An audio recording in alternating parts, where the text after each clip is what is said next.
Let's talk about the durable power of attorney.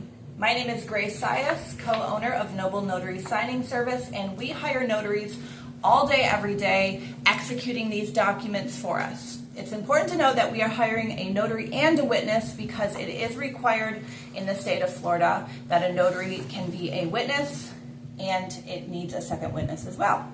So maybe you're a notary who wants to work with us. Stay tuned because I want to show you how to properly execute this. Maybe you're a client that needs one prepared and notarized. We can help you with that too, so stay tuned. Okay, so here we have a general durable power of attorney over property finances, healthcare, and HIPAA waiver. Now, the point of this video is not to go into the 10 different types of powers of attorney, springing, durable, healthcare. This one's an all-in-one. Durable meaning it does not expire. We're not really going to talk about that. We're mainly talking about the execution of this. Now, over here on the left, it does say after recording, return to. So this would only apply if you were recording this power of attorney. Now, why would you record a power of attorney? Well, if you were going to be transacting in real property, your county clerk is probably going to want to have a copy of this document if you're signing as attorney in fact. Okay, so this has got the venue again, the county where it was originated, and then we have the principal. Now the principal is who is going to be signing. Okay, they are giving power of attorney to an agent, also known as an attorney in fact.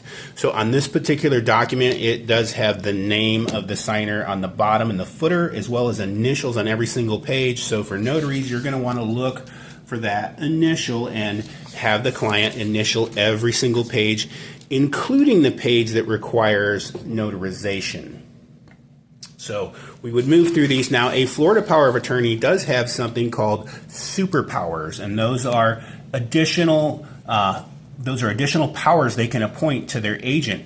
It's not up to you to tell them what to initial. They should know which ones they want to grant and which ones they don't. And if they're not comfortable with certain ones, they don't initial them, okay? So then we would again initial the bottom corner of the page, and we would move along and continue following that same process of initials, the signer initialing the bottom of every page.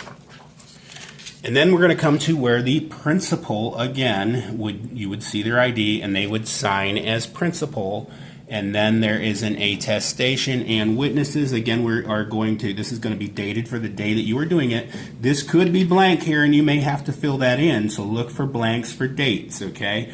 And then initial again. And then we come over to the witnesses. Now, as you can see, this is not a self-proving affidavit like you would see in a will, so we're going to apply the rule that we do with deeds, which is the notary can serve as a witness as long as they're not named in the notarial certificate.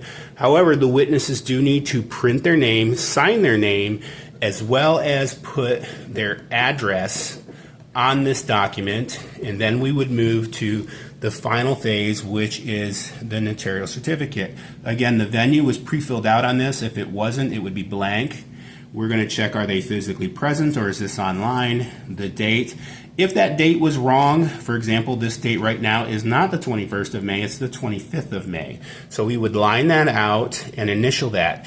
And if you'll notice on this power of attorney, we are doing it in blue ink because it's an estate document and we like to show that it's an original document with blue ink.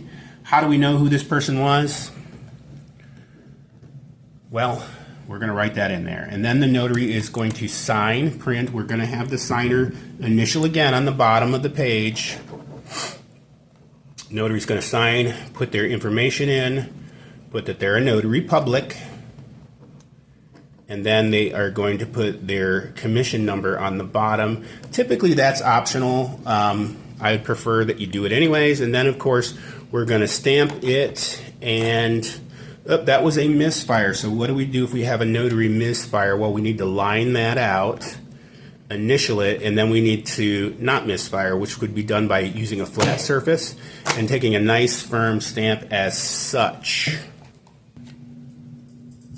All right, so if you are a notary looking to find further education, we have links to all of our courses in the description below. Also, follow, subscribe, and like our YouTube channel because we have tons of content like this that's going to help you out. If you are a client who is looking to have documents such as this notarized, you can find us at legaldocprepnotary.com. We can staff a notary for you, and we'll see you on the next one, guys. God bless.